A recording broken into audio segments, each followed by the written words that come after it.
That's supposed to be creepy sound. Creepy ghost. Ooh. I don't know what to say. Every time you know what kind of Pokemon you are? What kind of Pokemon? You're Gengar.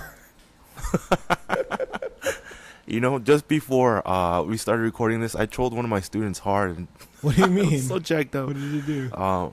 Basically, I pretended to write a message that was intended for the other staff. And it was like, it sounded serious. Like, I needed to let the Tepilan go. What? Wait. And then so you wrote I pretended like an email? Like an email? Like it's a paragraph message. Uh-huh. And I wrote it in my student leadership Kakao page. Uh-huh. Pretending that I accidentally sent it to the wrong chat. Uh-huh. And my student, she read the thing and she's like, oh. And then she realized that I was trolling her. She was like, oh my gosh. It's so funny. I love messing around with them like that. Gengar's kind of like that troll face ghost Pokemon. Yeah, though. you and your two Haunter and Ghastly friends. I think Gengar's the worst. Why? Because Ghastly is just like Ghastly, He's just like, Ghastly, and he just goes around. And then Haunter is like, kind of useless. Haunter's always laughing, but then Gengar has feet and legs, and he's always like doing like jacked up stuff. Like he has no excuse. He has everything. He's just having fun. I mean, he's not alive anymore. He can't eat. Gengar doesn't know the enjoyment of eating. You couldn't evolve until someone traded you. So who traded you? Is that how that Pokemon worked? Yeah, so That's you right. can get it to totally Haunter, forgot. but the only way you can get it to evolve is after a certain level or whatever. Or if you got a Haunter and you got it traded and then you leveled up to a certain point, it leveled up. Oh, I totally forgot about that. Yeah. That's so right. That one, and then there was another one. Yeah, there's another Pokemon with a weird like evolution condition to it. Yeah. Oh, dude, I totally forgot about that. Yeah. That's funny. Have you been playing Pokemon Go at all lately? I don't get to play, so I deleted it off my phone. Oh, really? Yeah. Yeah, I don't play either. I was just asking. What do you mean? I still play a lot. You still play a lot? Yeah. What did you get? Well, not a lot, but it's just kind of helpful to have as you're doing your regular exercise anyway. Mm-hmm. So I kind of use it as like my jog and walk tracker because like you have to go a certain distance in order to fulfill different conditions in the game, right? Okay. Like you can hatch an egg, or you can like they have a new buddy system where if you walk a certain amount of kilometers, it'll give you a candy, and you can use that candy to evolve your Pokemon and stuff too. So it's been like you can track your walk just by using the counter on that, or you can it adds an added incentive to exercise. It's just kind of like, so Pokemon has become your fitness app. Pretty much. Oh my gosh! But it's been good too because I've been walking around with my wife with it. Gosh. This is a different podcast topic. You do realize that, right? You started with Gengar. That's man. Funny. But the other Pokemon that are that evolve with a trade condition is Alakazam, Machamp. Oh, you had to trade. Yeah, that trade. Oh, Machamp. Dude, I told you. Golem. Yeah. And from the original ones, I think those are I guess 4. Wow, that's actually a lot. So if you didn't have a friend to trade with, you would never get Alakazam, Gengar, Machamp, and Golem. So you had to have a friend who had another Game Boy, who had done ideally a different version of the game, and then you never did this before. You never did the trade and then trade back. I think what I did is my friend had a Game Shark. Oh my god, you're a cheater! You sound so offended. You're a cheater. So you just caught a Gengar, right? A Pokemon that you couldn't get. Basically, you just caught a Gengar. Yeah. And then it would jack up your game, and then you'd see Missing No and stuff? No, Missing No was just there just as a natural screw-up of the game. Oh, really? Mm-hmm. Game Shark didn't mess up your game? No, Game Shark didn't mess up the game. That's fine. It let you catch Mew, too. Yeah, it like did. Mew, it did. also. I heard Missing No was Mew, but they took it out. That's why it became Missing No. It's funny because there's a lot of legends with Missing No. You're funny. Some people think it's like Porygon. That's the ghost of Porygon. The ghost of Porygon? Isn't that like creepy? Or like that no, is Unknown part of the original? No. Oh, okay, yeah. Or some people think it was like a experiment of Unknown and stuff like that. Like, the lore behind some of that. Yeah, there's some creepy stuff with that game, dude. Well, speaking of creepy stuff. Uh-huh. Who you gonna call? What about creepy stuff? Who you gonna call when you see some creepy stuff? Ooh. Hey, did I tell you I think Halloween is stupid? Yeah. Why? What's so bad about it? I think it's like the progression of how Halloween became Halloween is stupid. But you think Halloween itself is stupid too, or what?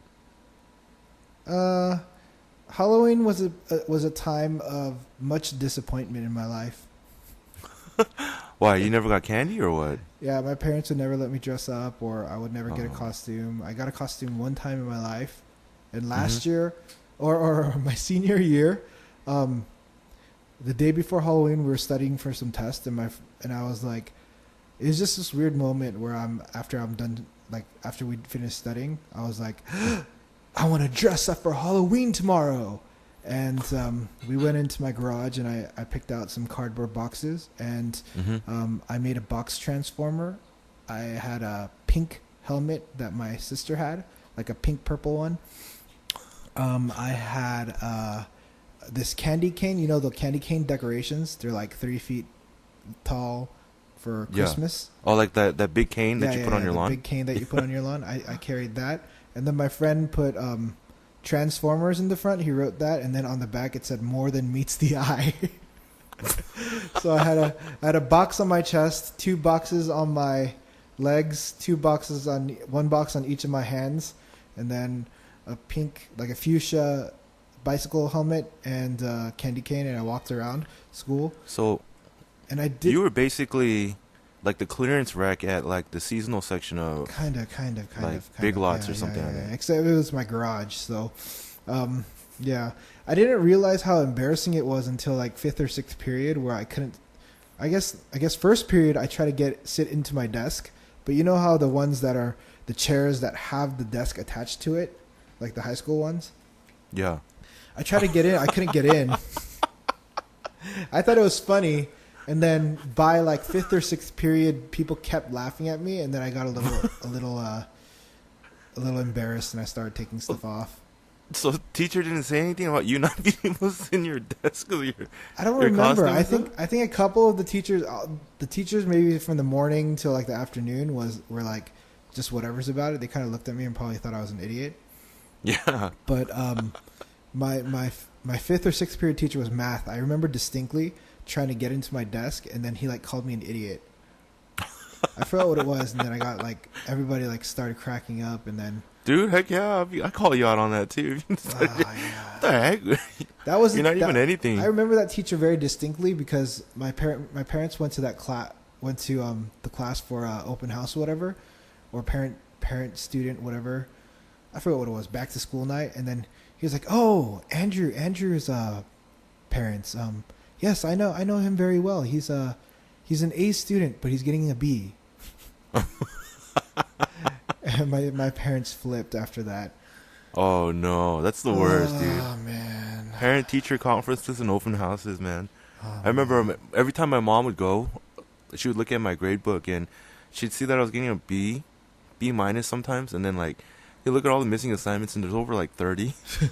It's like, come on now. We're getting B's and we're missing assignments, and it's like, yeah, that's pretty good, it's right? It's like freaking good. Like your son is Chunje. Like leave him alone. Yeah. Like he's got a system. Yeah, here. Dude. If anything, like B minus and B. This isn't college here. We're not talking about 2.7, 3.0. Okay. Yeah, dude. I didn't understand my mom's indignation. It wasn't fair. And then we go to a parent-teacher whatever night for our kids, and then we're going to be like, what the heck are you doing? You didn't do your homework. I'm going to start throwing crap around if I see that in my kid. Are you serious? Yeah, I'm going to just like flip desk and, what? You're not doing your homework? Are you serious? What? Are you serious? No, I'm just kidding. Your kid's going to call the police on you. That's how you're going to end up in jail. I'll probably curse myself more than anything. Crush or curse yourself. Yeah, dude. But I mean, if our kids come out and turn out like us, that's our own fault. You know what I'm saying? You didn't beat them enough? Do you think that's what it is? No, dude. I was kidding. So stupid. That was bad. It's like karma, dude. That's all it is. It's karma. I'm just kidding. That's a bad joke too. All right. Okay. So talking about Halloween, are you gonna take your kids to trick or treat? Well, it's funny because my stance on that is starting to change a little bit. So you don't want them to go trick or treating? No, I might even take them. I might even go with them myself To trick or treat? Yeah, because then like I grew up in a setting where you either did that at church, where they would have like a holy ween or whatever. Holy wind or holy wind Yeah. or what Like, my church Hallelujah calls it a night. fall festival. Hallelujah night. Right, Hallelujah night. There are people who call it a Reformation night and stuff. Like the really Reformation conservative. night. Holy Yeah, moly. dude, it's Freaking intense. what is it, like a taste of theological seminary school? Pretty much, dude. No, like I served at a church where the kids knew about the Reformation when they were like in second grade. What the fruitcakes? I was supposed to teach them about it, and I barely knew about it myself. Oh my gosh, they're like teaching you about it, right? Yeah, pretty much. They knew all the stuff there was to it, and that's funny. Yeah, it was intense. Yeah, but no. So like my stance on that is changing a little bit too, because it's not what it is. But then again, I don't know. I'm going back and forth on it. We'll see. Do you think there's anything spiritual about it? Like there's like spiritual warfare going on that night, or like something crazy, or blah blah blah? What do you think? Well, I think it's not a coincidence that it's around that time, because I mean look at Mexico just downstairs, just south of us. Like I think there has to be something spiritual to it, because like they celebrate that season as the Day of the Dead and stuff too, right? Yeah. So why that time of the year, and like why specifically to do something like that? Like where it's like a similar tradition and similar holiday, when they both have their own independent origins to it too. And maybe I feel like we've been so logical and like thought and process based that we've kind of ruled out the possibility of the spiritual impact of days like this within the calendar year too. You know what's weird? I drew connections from the Day of the Dead with like it's very similar to when Korean people have char. Have you ever seen that? Char, yeah, for sure. Yeah, and it's like they leave a table of food out, and the same thing for the Day of the Dead. They leave out their favorite food or whatever, and you would eat it. You would eat the food, and then it would be like tasteless or whatever. Have you noticed? I don't know if you noticed that. Well, I've never actually been. Oh, my family was my grandpa was super traditional, so he would make the whole family do that, and if you ate the food afterwards, it would be like really bland. Okay, so like maybe for some of the people that may not be in the know, what happens at a char in the first place? Yeah. So it's like they do it like I forgot how many times a year, but it would be on the day that they died. It would be on like Korean Thanksgiving, and it would be like on the first of the year or whatever for the American calendar or whatever, the Gregorian calendar. And they would basically set up a whole like table, a traditional table, and make all this food, and then they would have like this, those Taoist card symbols? Yeah. They would have like a notepad that was like that, and it had their names inscribed on it. Kind of like card captor? Sakura. Yeah, but it didn't have anything besides like letters, like just small black letters on it. It wasn't like cloud cards or anything? No. That's not. It's not tarot cards where they have like, I don't remember how it was like, but they have like pictures, elaborate pictures on it, right? Yeah, but and like spirits would be unlocked with this bird beak wand. Yeah. I'm sorry. And then so you put that like on the table with the food, and then you put incense in the middle, and then you have like it's not soju, but it's like rice wine. Oh, makgeolli? I don't think think it's makgeolli. It's something else. It's some sort of traditional, like I don't know what it was. But they would do that, and then they would all get ready, and everyone would like come into the room, and then I forgot who it was, the oldest person or the youngest. The oldest person goes, and then he bows like 3 times. There's like a specific way you're supposed to do it, and then you take like a chopstick with like empty bowl, and then you like cling it together or something. I don't remember what it was, and then you would get like the rice wine, and then pour it inside the chan, and then swirl it around the incense as it burns, and then you would get back, and then you would like char 3 times again, and then be done with it. And then the next person goes, and the next person goes, and then you just go down the family. Yeah. And everyone, for sure. Well, it's interesting because so many cultures have this spiritual element to it, and like, I mean, Mexico has it. Obviously, like the Asian countries, there's a lot of worship to ancestors and stuff like that. And we see, like, ghosts aren't a unique concept. Not at all. You know, like, most cultures and societies have some depiction of the ghost. Even, like, the British, you know, like, Harry Potter, there's a ghost in each of the houses and stuff like that. What the freak, dude? I'm just saying, like, this the very idea of a deep ghost stuff. It's like, yeah, even the British people, Harry Potter, J.K. Rowling is like a super credible source here. Yeah. Well, I'm just saying, like, the people accept the fact that ghosts were like this thing pretty easily. Like, she didn't have to invent a new idea of ghosts in Europe, you know? And so this is a thing that's very common thread between every civilization, that the undead or some sort of unseen thing or some sort of being that's some not spiritual, human, some spiritual thing would come out of nowhere and like do something. Yeah, and I think it's kind of cool because then we also have a Christian take on that too, right? It's not just, I'm not the only one that thinks that, right? Is it a Christian take or is it the real take? Oh. I don't know. Okay. Well, I mean, it's the reality to us, and I know that's a very postmodern statement. It is to me because it's relative to me and stuff. No, it is to me. Yeah, but then it's important because, you know, like, me. Okay, I'm gonna stop trying to talk. I lost my train of thought, dude. I was gonna start making my ghost sound again. Are you serious? You know, every time this episode, if there's like, I feel like a blank in what I'm supposed to say, I'm just gonna throw that in there. Because it's like the one episode I'm allowed to just make that sound. Okay, so we're going to take a break, and then when we come back, we're going to talk about our experiences with the spiritual things of the world. Ooh.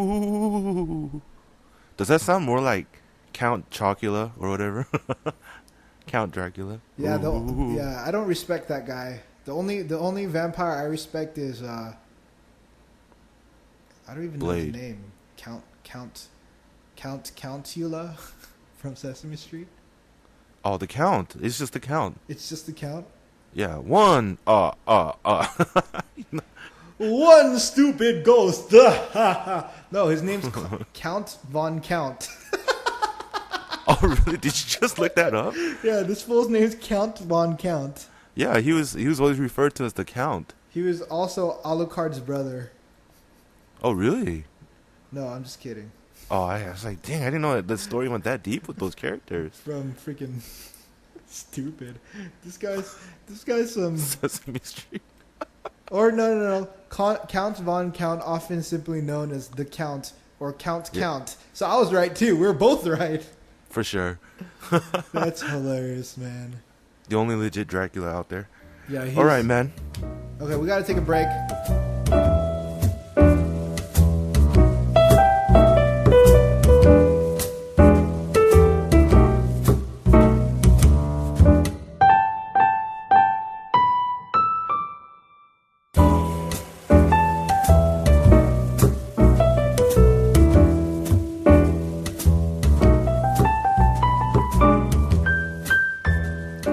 So, going back to the talk of spiritual things, I think one thing I had really wanted to talk about for a while was this thing called the witching hour. Have you ever heard of it, Chandler? The Witcher? Witcher 3? The Witcher. Wild Hunt? Yes, The Witcher 3. No, like the witching hour. Is that when you play The Witcher? An hour of The Witcher? You know, I get the word Witcher and Wicker confused a lot. Have you ever seen The Wicker Man? What's Wicker? Oh, I feel like was that the one with Nicolas Cage? Yeah, dude. Do you remember that movie? Did you watch it? I think I remember watching it in college, and then at the end of it, I was like, what happened? It's like the worst movie ever, dude. Oh, my gosh. Everyone listening, do yourself a favor. Watch that movie. Do yourself a favor? Do yourself a bigger favor. Ignore my advice. Dude, that movie was so bad. Oh, wow. My gosh. And like, so they have like at the end they have a scene where it's just, you hear like there's some kind of torture happening to Nicolas Cage's character, and it's just like it's like, bad acting, like it's like an amateur like school project, and they're trying to act, and they overly act everything. It's like that off screen, and it's just so bad. But anyway, For some reason, I remember it had like a Shutter Island vibe. no, I think Shutter Island was that Leo DiCaprio movie, wasn't it? Yeah. Maybe like something's wrong with the inhabitants on the island and stuff like that. Yeah, something's going on. Yeah, but no, that movie was so bad. But every time I hear, like every time I see the game The Witcher, I always like my first image is Nicolas Cage in that movie. It's Stupid. It's so Those bad. have like dude. nothing to do with each other. I know. It's just that movie has been so like traumatizing. It's traumatizing. I realized because it was so bad. Yeah, I've been traumatized, man. Okay, Anyway, so the witching hour. So the yeah, witching going back hour. to the witching hour. So this is actually something I came across. I was in a phase of watching like horror-ish, like occult movies and stuff like that. When I was younger in college. This is like before I came out to Christianity and stuff too. But it's an idea that I came across, or it's a concept that I came across as I was watching some of these movies. But have you ever heard of it? Yeah, I've heard of it. I think it's in Something Wicked This Way Comes. I didn't watch that. It's a book, but it's also a movie. I think the guy in the beginning of the book or movie talks about how it's the ungodly hour or something. Nothing good comes during this time. Well, why don't I read the Wikipedia article? Because, Wikipedia is the greatest source too. Yeah. Anyway, witching. So let me just go ahead and read this real quick. It says, the witching hour is a term in occult belief that refers to the time of which creatures such as witches, demons, and ghosts are thought to appear and to be at their most powerful. Black magic is thought to be most effective at this time. The period lasts from 3 a.m. to 4 a.m. when there are no Catholic church services and prayers. That's interesting, as marked by the canonical hours. In modern times, the term usually refers to midnight and 2 a.m., recognized as the witching hour by some neo-pagans. That means it doesn't matter. Adversely, the term devil's hour applies to the hour of 3 a.m. or 3:15, the suggestion being that this is an inversion of the time at which Christ died at Calvary. Well, that's interesting. So it's like the 12 hour after, or the opposite 12 hours of when Jesus himself would have died. The term may be used to refer any arbitrary time of bad luck, or in which something bad has a greater likelihood to occur. For example, a baby crying, a computer crashing, stock market volatility, crimes, and etc. In medieval times, midnight was when it was believed that witches emerged to practice the occult. Women caught out late at night could have been suspected of witchcraft if they did not have a legitimate reason to be out. So that's the witching hour, and at least that's what Wikipedia has to say about it. And I remember this being a thing because I saw a ghost movie, and the ghost kind of like it kind of prowled and did its thing at 3 a.m. too. But you and I, we both have our own experiences with that, right? Sure. So you want to kind of like divulge in your story first? Okay. So this is the one that kind of trips me up still sometimes. Like back in, I think, junior year of high school, I used to study till like, I used to have a crazy schedule. So I would study till I could, and my stop was always 3 a.m. because after 3 a.m. I knew I wasn't getting anything done, and there's no point in me continuing to study. So I would have a hard stop at 3, regardless of how I was doing, because I have AP Bio the next morning at 7 a.m. Or 6 a.m. if we have labs. So it's like, well, I need to get like 2-3 hours of sleep. Man, thinking about the schedule I used to run when I was a kid, that's just so stupid. But I would go to sleep at 3 a.m. and then that night I remember just shutting everything down, just being whatever.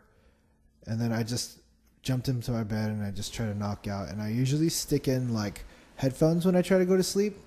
Back then, just listen to music and kind of zone out and then fall asleep. But this night I remember that like around 3:13, like 3:15, like I was laying in bed for a while, and then I felt pieces of hair like on my face. Oh, sick! Like, what? Not sick. It's disgusting. Yeah, But dude. Oh.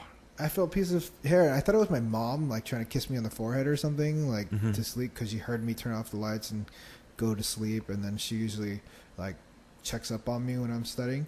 Aww. And I was like, I just, I don't want to deal with her, so I just kept my eyes closed. And then I expected it to go away, but it's not. Like, I felt more hair brush up, and I was like, what the freak is that? So I turned around. Whoa. Like, I turned it to my side to try to get it away. Yeah. And then it just felt weird. So I opened my eyes, and I looked up, and then there was like a face. But the face was, like, I saw the hair come down from the face, and then it was like a white dress or something. I don't remember that much. It was dark. But the face, there was no features. It was like static with TV. You know, when you're on channel 3 or whatever, and then there's a static. That like, white noise. That was what the face was. So I couldn't really see it, and I got freaked out. And I threw the. No. I didn't throw the blanket. I freaked out, so I took the blanket and I covered myself with it. And I was like, I started singing like, I don't remember what it was, but I can't have been When I Get to Heaven Gonna Walk with Jesus, because that's like, that would make me even more scared because I'm gonna die. Yeah, dude, that's. But I started singing like children's like praise songs, and at a certain point I stopped singing and I started shaking, and I couldn't help myself, and I realized if I keep doing this, they're just gonna stay there or something bad can happen. So I either gotta move. It's like fight or flight. I can't flight anymore, so now I gotta fight. So I work up the courage to do this, but I throw the blanket across the room to try to like cover them, and then I turn on the light.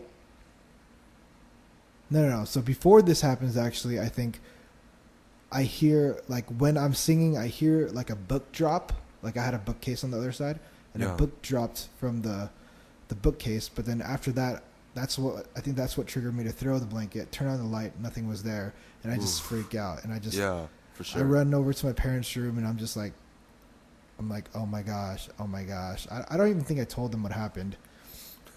You think your parents were just as freaked out by you popping in the room like that? I think I remember they were freaked out. Like, my dad was like, look at her. Oh man, that's creepy. I had to like calm myself down, and like the type of person I am is like, if something seems like too good to be true, or it's not real, or like it's just like your feelings, or it's all up in your head, like I do a pretty good job disregarding that. But then I think at night it gets a little bit harder for me. Yeah, you're a very different person when you're studying at night. Let me just say. How do you know? Well, we were only roommates for a year, dude. What do you mean? How do I act when I'm sleeping? You're not very pleasant, dude. When I'm studying at night? Yeah, man, it would piss me off. Why? Why would I? What's like? Give me an example. I don't understand. It's been such a long time since. The one example that really sticks out in my mind is I remember there was like 3 or 4 of us that were up late. I was writing an essay. You were studying for something, I forgot, but you sat on that couch in the middle of our living room. Do you remember that couch? I remember. I fell asleep studying for a midterm, and I didn't study for anything that night. Yeah, and you kept waking up like sporadically in the middle, like freaking the crap out of all of us. And then you just go back to sleep and like, oh, and would you be like, oh no, I need to study. And you'll knock out again. It's so annoying because I lose my train of thought. Man. And this would be like randomly like 1:50 and then 3:30, and then you finally gave up and went to sleep. And then you wake up the next morning, you're like making that same. You're just like, I didn't study.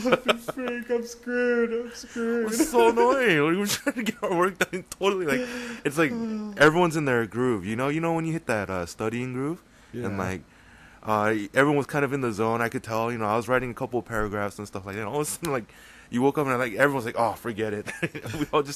Everyone opened up another window and just was like watching some YouTube videos again to take a break after that. Stupid. Yeah, you're a different person at night, dude. Maybe.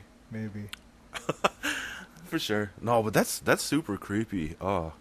Yeah. Ugh, there are some other things that happened after that, but that one's the first time like I was really scared and I didn't know what happened. Mm-hmm. And like I felt like it was real. I'm not gonna say it's real. I'm not gonna deny that it might have been in my head. Mm-hmm. But when that happened, I was spazzing. I'm sure stress had to deal with it and it being late and I'm tired. So, yeah. But I don't know. It's been a while since then, like junior year of high school. So I don't think, like these days, I think it just happens in my dream. Yeah, that's funny because a lot of that stuff happens a lot more to me in dreams now than anything. Maybe it's because we have, like, we sleep with our wives, so it's not just like us in that bed by ourselves anymore. I don't know, but anyway, I'm kind of like that too. I was super dismissive of a lot of that super spiritual stuff, because I grew up and there was a there was an older one of my friend's older sisters at church was a great storyteller, and she would tell us all these freaky stories just to mess with us and stuff. And she was a good like 8 years older than us, and so like she loved doing that. She would gather all of us together and tell us the scariest stories that we've ever heard and stuff. But anyway, the first time I came across this was actually in college. It was at the dorms, and Wait, some so you were a freshman. freshman? Yeah, I was a freshman, and I'd mentioned that I kind of briefly started getting into occult films and stuff like that too. And then I remember it's so weird because there's one night I woke up and I didn't understand why I was awake or anything. I knew I had to be up early the next day, but it smelled like burning and like cinnamon. I don't know how to What? explain that. It's like a weird combination. Like something smelled like it was smoky, and at the same time was looked like cinnamon. And so like I was kind of freaking out and stuff like that. I looked. My roommate was fast asleep. I came out of the hall and I was looking around, and it was just dead quiet. Everyone's sleeping. Nobody had a problem with that. And I remember being so disturbed by it because it was such a weird smell that like that's what woke me up in the first place. And I was looking around the halls and trying to see if anyone was like burning something or like smoking or something outside the windows and all that. I looked everywhere and I couldn't see anything. And so I came back into the room and I saw the clock and it was a little after 3. So it kind of like registered as like, whoa, this isn't right. Something must be up. And I looked it up afterwards, and there are people who've had like similar experiences with that, and so that kind of freaked me out for a little bit. But the next year, my sophomore year, you know, and I'm sure many people that listen to this podcast know I used to have a drug problem, and so like random things would happen here and there and stuff, and I had a lot of problems tied to it. But there was one night, I remember I went to sleep high, and so just kind of like passed out a little bit, and it just kind of like in and out, wavering in and out. And my roommates and I usually smoke till about like 1 or 2, and then we went to sleep. And I remember one particular night, I was awoken, but it wasn't like you're not fully awake, And a lot of stories I realized start like that. You're not fully awake, but the weirdest thing was I saw my body sleeping, but I was hovering over it. And like I slept in a bunk bed, so I was right under the top bunk, facing down, looking at my body facing up. Okay. And it was the weirdest and scariest thing. But that happened around 3 o'clock too. I don't know. So you had like a out of body experience. Yeah. It was like an out of body experience. So that was kind of bad. But these days, kind of like what you mentioned, there was a lot of I've been having a lot of bad dreams. Like especially, like this is a very busy time for the work that I do, and obviously it's ministry work, so there's obviously the belief that there's going to be spiritual battles as you're trying to really engage in ministry. And these last couple of weeks, just in the last 3 weeks, there are over 4 or 5 different incidents where I've had these dreams. They're just extremely violent dreams where I'm the violent aggressor. I'm beating and like physically punching and like cutting people like really badly, like repeatedly and stuff like that. And I'll wake up because like it's like a very disturbing dream for me. I'm not a violent person. I'll wake up, go to the kitchen, grab a drink of water, and then on the oven clock, it'd show shortly after 3 o'clock too. So I don't know. Like I come from a background that's a lot more conservative in the faith, and people have talked about these spiritual experiences, But for me, I don't think it's a coincidence anymore. It's just too many things that are going on at that time. And so, can we avoid it? I guess not. 3 a.m. happens every day, every morning. But do we have to be afraid of it? No, definitely not. Because with Christ as a sign of and seal of our salvation and His Holy Spirit dwelling in us, I mean, we got nothing to fear, right?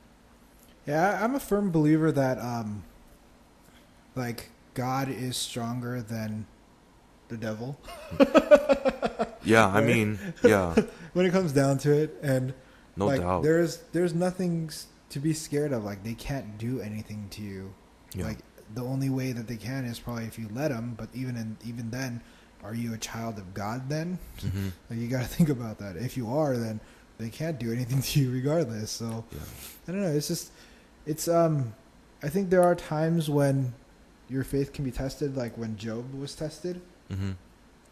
But at the end of the day, like, you're in God's hands, and like, regardless what happens, we end up in heaven. Yeah. Like, God wins. Yeah, Bible says, if God is for us, who can be against us? And like, just to show what that looks like in perspective, even Satan himself, in his two greatest acts of rebellion against God, first when he took down the angels, it was only a third of heaven. I mean, he couldn't take out... It's only a third. Okay, yeah.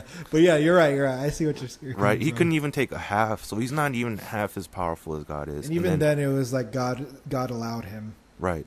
And then the other time was like when Satan tried to attack Christ himself by killing him, and Jesus was like, I'm back in like 3 days. And like, it only took him 3 days to overcome the sins of the entire earth for all mankind ever. And yeah, I mean, come on. And even then, I'm sure that he didn't even. That was just more of a figurative thing than 3 actual days. Do you think it actually took him that long? 3 days? Oh, well, I have no reason to doubt, but yeah, I mean, yeah, that's a question to ask Jesus when we get to heaven. Like, what were you doing those 3 days? I know, like, well, yeah, that's interesting because in the Apostles' Creed, I don't know if you've had to memorize that at all, but and it's a topic for another time. But the Apostles' Creed states that Jesus Christ descended into hell, and then on the third day he rose again from the dead. So, yeah. Yeah, that's a subject of some controversy and stuff too. And we could talk about it some other time. I'd prefer not to. But just to end on this, I had the most epic dream in a long time. Like recently? Yeah, like 2 days ago. Okay, so, for sure. In my dream, like, I never have good, like, happy dreams where I'm just like, man, that was amazing. But this is one that really sticks out. Yeah.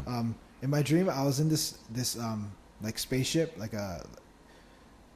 like this small spaceship, like 3-4 people, like not like as big as like a Star Destroyer. Right, it's not a battleship or nothing. Bigger than, it was like, Princess Amidala's spaceship. Maybe around the size of Millennium Falcon. So kind of like a scout ship or something. Yeah, scout ship, for sure. Ship.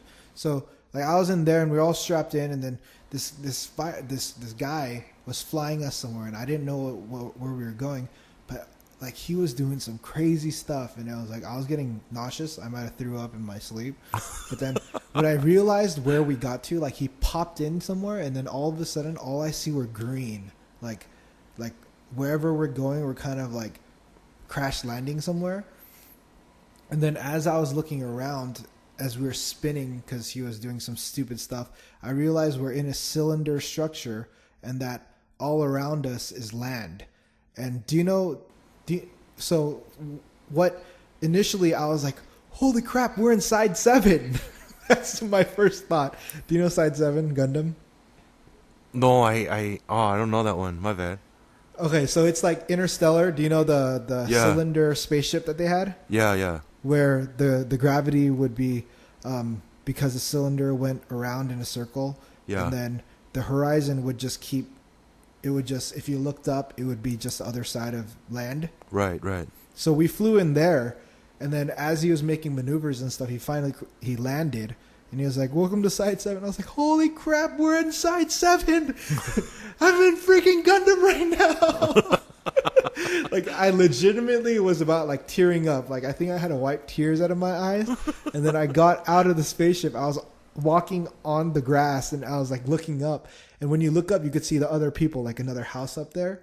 You can see the top of it because, you know, it's a cylinder. So you can see everybody going through the cylinder and everyone living. And I was just like, I felt like I went to side 7. And when I woke up, and I still feel like I went there, like who can experience that?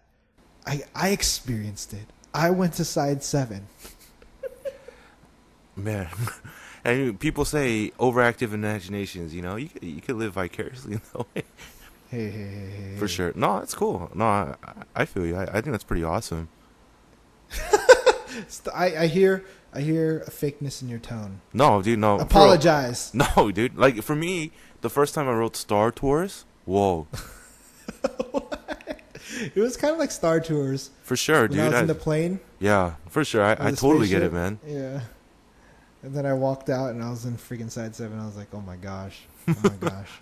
Yeah, man. If I would have emerged from Star Tours and ended up on Hoth or something, whoa. I totally get it, bro. I don't know if Hoth would be the best place to go to. Oh, yeah, it's awesome, man. Hoth was my favorite scene in... No. You can go to Hoth. You just have to go to the Antarctic. You're there. That's Hoth. Yeah, I guess you're right. For sure. No, man, but that's pretty awesome. This was only like 2 nights ago? Yeah. Isn't that funny? I can still remember. Some old guy like you can still have dreams of like... What? I'm just kidding. You are jacked up. Well, I guess Jesus is coming back as old men and dream dreams, apparently, right? I guess so. I think it was young men, though. Oh. So I guess what does that mean? I don't know. I guess you're still young. I don't know. You don't know?